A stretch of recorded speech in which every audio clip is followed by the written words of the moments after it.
Morning जी, great morning, great morning. आप सभी के सामने मैं आज फिर आपके लिए एक बड़ी इंपॉर्टेंट सी इंफॉर्मेशन और बड़ा इंपॉर्टेंट सा एक लेक्चर। बेटे आज हम make versus buying decision with no limiting factors का एक प्रैक्टिकल क्वेश्चन कर डालेंगे, एक इस डिसीजन की बातें समझ डालेंगे। I will be devoting lecture 5, lecture 6, lecture 7 specifically for make versus buying decision. Today is lecture number 6. I have already told you the basic concepts in regard to decisions, in regard to make versus buying decision. आज और पूरी picture देखेंगे बेटे, make versus buying की। Trailer तो देख लिया, आज हम पिक्चर देखने वाले हैं। आप प्लीज अपना कैलकुलेटर अपने सामने रखें, कैप्लॉन को बिल्कुल अपने सामने रखें, बीबीबी सामने रखें। नहीं है तो कोई बात नहीं, लेकिन हार्ड कॉपी अगर होती है ना बेटे तो आपको समझ ज्यादा आता है। आज का ये जो लेक्चर है आपको काफी कुछ दे के जाने वाला है।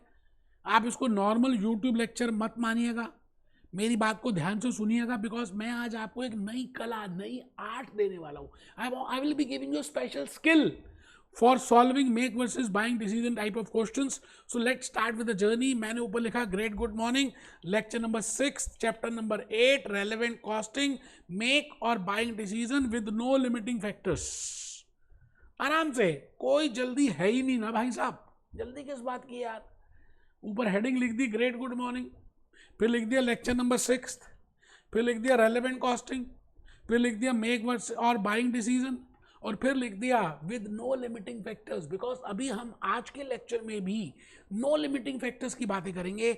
आपको तभी समझ आएगा बेटे, मैंने लास्ट लेक्चर में थोड़ा सा लेक्चर पेस्ट किया था। आई थिंक आप सभी ने उस मेक वर्सेस बाइंग डिसीजन की जो मैंने केस स्टडी बताई थी, जो एग्जांपल्स दिए, आप सभी ने अप्रिशिएट किए होंगे, नोट किए होंगे बेटे, तभी जाके फायदा होगा। कितने ब्यूटीफुली मैंने उस बात को, उस डिसीजन को समझाने की कोशिश की।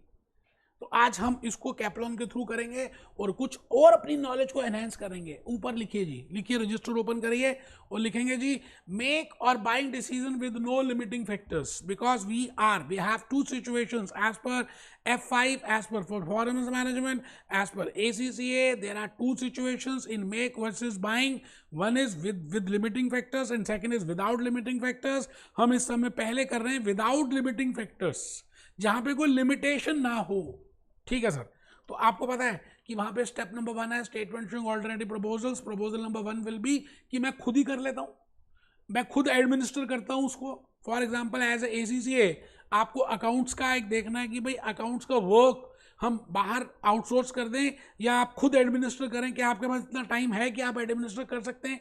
तो आई कैन मेक और I can see that whether I can manage my self. Similarly, proposal number 2 can be I can, I can outsource it, I can purchase it, I can buy it, I can जैसे American companies outsource कर रही हैं India को अपना work, है ना, तो अब मैं आउटसोर्स कर दूं, मैं खुद मैनेज करूं। So there can be a proposal. आप सब लिख रहे हैं, आप कमर सीधी करके बैठे हैं, आप ढीले नहीं हैं, आपको फर्स्ट अटेम्प्ट में क्लियर करना है। आप मेरे हैं, मैं आपका हूं। स्टेप नंबर 1 को बड़े प्यार से आप लिख रहे हैं मेक वर्सेस बाइंग डिसीजन में। प्रपोजल नंबर 1 टू मेक और टू मैन्युफैक्चर और to administer. Proposal number 2 to buy it from the market, to purchase it from the market or to get it outsourced. I think all we are clear up to this point. My dear friends, last lecture जो मैंने थोड़ा सा आपके लिए paste किया, lecture number 5 में थोड़ा सा पार्ट आपको मैंने बताने की कोशिश की दैट मेक वर्सेस बाइंग में हम प्रॉफिटेबिलिटी स्टेटमेंट नहीं बनाएंगे, rather we will prepare the cost sheet. तो we will prepare how much is the cost which we will be incurring for manufacturing and how much is the cost which will be incurring for purchase. तो ऊपर देखिए क्या लिखा है, cost sheet of alternative proposals, make or buy, relevant cost. ये मैं आज आपको प्रैक्टिकली करके दिखाऊंगा कि what I want to say you in regard to relevant cost, in regard to relevant cost. And what I mean by relevant revenue, I have not written revenue, क्योंकि मेरे को यहाँ रेवेन्यू की बातें ही नहीं करनी। That's why I'm not preparing profitability statement. That's why I'm preparing a cost sheet. And when I say a cost sheet, I will only write down those costs which are related with manufacturing. That is named as related cost, relevant cost. And then I will be finding out the difference between these two. कि भाई अगर मैं administer करता, manufacture करता, खुद बनाता और अगर खरीदता, तो उन दोनों में क्या अंतर होता? What is the difference behind that? That is relevant cash flow. And then step number 3, I will be writing the recommendation. I think आपको बातें समझ आ चुकी हैं। आइए हम सभी के सभी test yourself question number 3 कैप्लन निकाल लीजिए दोस्त। आज मत रोकना यारो मुझको आज test yourself question number 3 करने देना। बड़ा इंपॉर्टेंट सा क्वेश्चन आज हम डिस्कस करेंगे, आप मेरे सामने, मैं आपके सामने। आइए let's start. A company is considering whether to administer its own purchase ledger or to use an existing accounting service। आराम से, कोई मुश्किल नहीं है। आप एज अ ACCA सोच रहे हैं कि आपको वो परचेज लेजर खुद, बिकॉज आपकी ह्यूज एंट्रीज आर देयर, लाखों एंट्रीज हैं, यू हैव मिलियन एंट्रीज। अब बेटा जो बड़ी बड़ी कंपनीज होती हैं, they have million purchase entries. No it is very, they have to prepare a separate department for purchase. तो वो ये सोच रहे हैं कि क्या हम परचेज लेजर अलग से एडमिनिस्टर करें, हम खुद ही एडमिनिस्टर करें, या इसको किसी को दे दे, भैया तू मैनेज कर यार, चक्कर खत्म कर। It means I will be appointing accounting, I will be outsourcing to accounting service, or rather I will be administering my on my own. I will preparing a separate department for purchase ledger. I will be appointing some employees and they will administer that. So I have to decide that whether it is to be administered or whether it is to be purchased, whether it is to be outsourced. Okay. तो अब आप ये बताइए, अगर आप internal service department की बात करें, है ना, आप इसको खुद करते हैं, मतलब अपने आप एडमिनिस्टर करते हैं, तो आपके खर्चे क्या क्या होंगे? आपको हार्डवेयर लेना पड़ेगा, सॉफ्टवेयर का एक्सपेंस है, हार्डवेयर सॉफ्टवेयर मेंटेनेंस है बेटा, उसकी AMC करानी पड़ेगी, बड़ी सिंपल सी बात है, एंड अकाउंटिंग स्टेशनरी लगेगी, and part time account clerk रखना पड़ेगा। It means if I am going to manufacture, if I am going to administer on my own, अगर मैं खुद इसको एडमिनिस्टर करना चाहता हूं, तो साहब ये वाले खर्चे लगने वाले हैं। आप आराम से मेरी बात को ध्यान से सुन लें।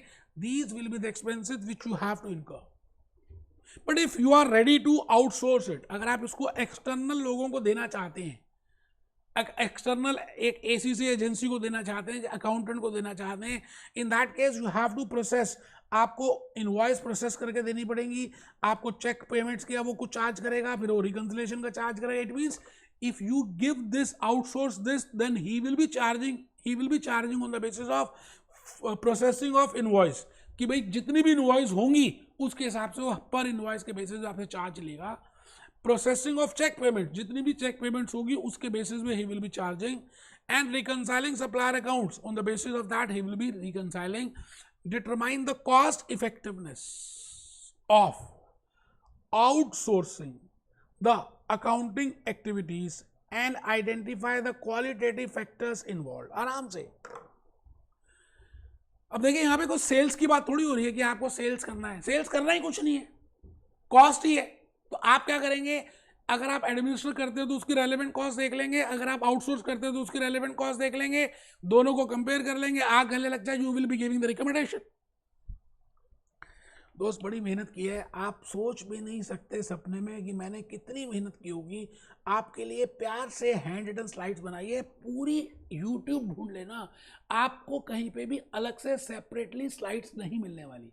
तो मैंने लिखा स्टेप नंबर 1, ACCA का decision maker cum decision maker of a company, आपका ये स्टेप नंबर 1 है। This is my step number 1। I am writing down statement showing alternative proposals.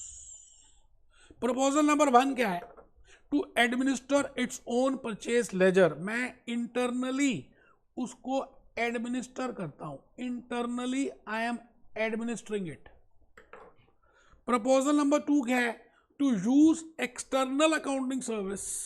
मैं एक्सटर्नली कोई अकाउंटिंग सर्विस को यूज करता हूं, आउटसोर्स ही कर देता हूं।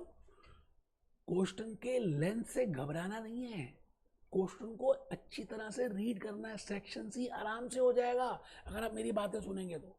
हाँ वो बात अलग है, अब आप ढीले बैठे हैं, कमर सीधी नहीं है, बेड में लेट के पढ़ रहे हैं, कुछ नहीं होने वाला फिर बेटे। मैं उल्टा भी लटा गया हूं तब भी कुछ नहीं होगा। सो स्टेप नंबर 1 आप प्लीज लिखेंगे, to administer its own purchase ledger, to use an external accounting service. This is my step number 1. So step number 2, I will be preparing a cost, a statement showing relevant cost of proposal number 1 and the relevant cost of proposal number 2. मैंने वहां लिख दिया make versus bye. वैसे मैं कहूं यहाँ पे make versus bye की जगह आप ये लिख सकते हैं, क्या लिख सकते हैं? proposal number 1 and proposal number 2, and I have already defined what is my proposal number 1 and proposal number 2. proposal number 1 क्या है कि आप internally उसको करेंगे, है ना, और proposal number 2 क्या, externally outsource करेंगे. तो हम इस कॉलम में internal के खर्चे लिखेंगे और उस कॉलम में external related खर्चे लिखेंगे. जैसे हार्डवेयर है ना, आप इंटरनली करेंगे तो लगेगा, आप इंटरनली करेंगे तो मैंने नीले रंग से लिखा है एडमिनिस्ट्रेटिंग कॉस्ट, मैंने नीले रंग से लिखा है स्टेशनरी, मैंने नीले रंग से लिखा है part time cost. All are given to you. आपको सब कुछ था, बस आपने देखना है कि रेलेवेंट उसके लिए क्या है और उसके लिए रेलेवेंट क्या है. Just have a look on this. दोस्तों मैं आपके सामने इस समय खड़ा हूं और ये देखिए मैंने हरे रंग से मैं हाईलाइट जो कर रहा हूं, this is for external, this is for external. आराम से, कुछ मुश्किल नहीं है दोस्त, कुछ भी मुश्किल नहीं है. This is for external. और ये जो मैंने हाईलाइट नहीं किया, दिस इज फॉर इंटरनल. तो इंटरनल के खर्चे इंटरनल में लिख दीजिए, एक्सटर्नल के एक्सटर्नल में लिख दीजिए. ज्यादा लॉजिकली समझ आता है. आप कैप्लन का आंसर देखे तो ऐसे नहीं किया हुआ, बट अगर आप ऐसे करते हैं तो you can easily compare it और आपका माइंड ज्यादा रिलेट कर पाएगा चीजों को. ठीक है जी. तो आप चेक करिए प्रपोजल नंबर 1 अगर मैं खुद एडमिनिस्टर करता हूं तो मेरा खर्चा आएगा, माय खर्चा बिकॉज आई एम कैलकुलेटिंग खर्चा as a ACC. I want to find out how much is a खर्चा, एंड व्हेन आई से खर्चा it means $7,570 I will be incurring for this much period, and in case I go for outsourcing it, I will be incurring $8,100. it means अगर आप outsource कर देते हैं तो आपकी जेब से $830 ज्यादा जा रहे हैं as per monetary factors. No doubt non monetary भी कुछ होंगे, वो भी हम डिस्कस करते हैं, बट अभी की बात करें तो मेरे को रिकमेंडेशन ये देनी चाहिए on the basis of monetary factors. It is better to go for internally administer rather than outsourcing it, because I will be incurring 830 और 530 as the additional cash outflow, which is a very big cost factor. अब point ये आता है कि क्या सच में आपको बस मॉनेटरी फैक्टर्स के बेसिस पे डिसाइड करना चाहिए या कुछ और भी फैक्टर्स होते होंगे. बेटे मैं आपके लिए बता रहा हूं, एग्जामिनेशन किट में मॉक टेस्ट में ये भरा पड़ा है जो मैं अब बोलने जा रहा हूं. It means make versus buying decision में there are so many non monetary factors, there are so many non-qualitative factors, there are so many intangible factors which are important while taking into account that these are the. उसके बाद wholesome में आपको decision लेनी है. सब चीजें पैसा थोड़ी होती हैं यार. आपके साथ साथ पैसे के साथ साथ नॉन मॉनेटरी फैक्टर्स बड़े इंपॉर्टेंट होते हैं जो आपको रोल प्ले करते हैं, उसके बेसिस पे आप काम करते हैं. तो आपको दोनों फैक्टर्स देखकर डिसाइड करना है. तो मैं इस समय आपके सामने नॉन मॉनेटरी फैक्टर्स को लिख रहा हूं, आप सब लिखेंगे. नो डाउट लेक्चर 5 में शायद मैंने बताया भी हूं, बट अभी फिर लिखेंगे. रिलायबिलिटी ऑफ द सप्लायर, जिस सप्लायर से जिसको आप आउटसोर्स करोगे उस अकाउंटिंग सर्विस की रिलायबिलिटी क्या है. कहीं आपका डाटा आउट तो नहीं हो जाएगा, कहीं वो किसी कॉम्पिटिटर के साथ शेयर तो नहीं करेगा. सोशल फैक्टर्स क्या हैं. अच्छा अगर मैं मैन्युफैक्चरिंग और बाई की बात करूं, अगर मैं मैन्युफैक्चर करता हूं तो बड़ी ज़्यादा सोशल फैक्टर्स का ध्यान रखना पड़ेगा. जैसे रतन टाटा जी ने नैनो को मैन्युफैक्चर करने के लिए सिंगूर में वेस्ट बंगाल में जगह ली और वहाँ पे सोशल फैक्टर्स कुछ ऐसे थे कि उनको उसके बाद बंद करना पड़ा. तो you have to see the social factors. Legal factors कि जब आप मैन्युफैक्चर कर रहे हैं तो क्या पता माइनिंग करनी पड़ जाए, क्या पता उससे एयर पोल्यूशन हो रही हो, क्या पता उससे वाटर पोल्यूशन हो रही हो. तो आपको एनवायरमेंटल फैक्टर्स देखने पड़ेंगे, आपको स्टेक होल्डर्स के फैक्टर्स देखने पड़ेंगे. Those are social factors and legal factors. It means it is not just the money on the basis of which I will be deciding, rather I will be deciding on the basis of social factors, I will be deciding on the basis of local factors, legal factors and the confidentiality. It means मेरे documents, मेरी information कितनी confidence से रहेगी. ये सभी बातें बड़ी important role play करेंगी आपका मेक वर्सेस बाइंग डिसीजन के लिए. इसलिए मैं आपके सामने लास्ट पॉइंट आज लेक्चर नंबर 6 का शुरू करने जा रहा हूं, जिसका नाम है advantages slash disadvantages of purchasing और आउटसोर्सिंग. बेटे कई बार आप आउटसोर्स कर देते हैं, आपको कई बार, अब जैसे वीडियो एडिटिंग है, हम वीडियो एडिटिंग अपने घर में कराते हैं, मतलब हम अपने ऑफिस में करते हैं. बाहर दे देंगे तो क्या पता हमारे वीडियो को हम मिसयूज कर ले. तो there are some positives, there are some negatives of outsourcing. Let's have a journey. मैं इस समय आपके लिए आ रहा हूं कहां पर, मैं भूपेश आनंद. बेटे मैं कैप्लॉन में आ गया हूँ सीधा. और make versus buying with limiting factors को छोड़ दीजिए, लेक्चर 6 में करेंगे. What are the other issues to be considered? I say that there are non qualitative factors, non monetary factors to be considered. Reliability of the external supplier, alternative. ये बेटे अब आप थोड़ा सा इसको पढ़ लेना. लास्ट पॉइंट में बताने जा रहा हूं, what are the positives and negatives of outsourcing. बेटे आउटसोर्सिंग के पॉजिटिव्स हैं और आउटसोर्सिंग के नेगेटिव्स हैं. ग्रेटर फ्लेक्सिबिलिटी, मतलब आपने दे दिया, टेंशन खत्म है, अपने आप करेगा यार. लोअर इन्वेस्टमेंट रिस्क, इन्वेस्टमेंट ही नहीं होगी भैया. आपको ना तो फैक्ट्री रखनी पड़ेगी, ना एम्प्लॉयज रखने पड़ेंगे, ना HR रखना पड़ेगा, ना. इट मीन्स आपकी सिरदर्दी कुछ कम होगी. Improved cash flow, considerations on core competence. आपका जो मेन स्पेशलाइज फील्ड है, जैसे मेरी स्पेशलाइज फील्ड है टीचिंग, तो मैं इस पर ज़्यादा ध्यान दूंगा एज कंपेयर टू मैं क्या कर रहा हूँ कि मैं परचेज पे ध्यान दे रहा हूँ, मैं टीचिंग पे ध्यान दे रहा हूँ, because this is my core competency. मैं रिटर्न फाइल नहीं कर रहा, ITR फाइल नहीं कर रहा, मैंने आउटसोर्स कर दिया, so that I can more emphasize on my core competence. enables more advanced technologies to be used without making investment. अब जिसको मैंने आउटसोर्स किया, क्या पता उसने वो बेस्ट सैप टैली यूज कर रहा हो, तो I can use those best technology, I can take the benefit of those technologies without investing in that. ठीक है जी. डिसएडवांटेजेस में आ जाइए. Possibility of choosing wrong supplier, loss of visibility and control over the process, possibility of increase lead times. हो सकता है बेटे, हर चीज़ के प्लस और माइनस होते हैं.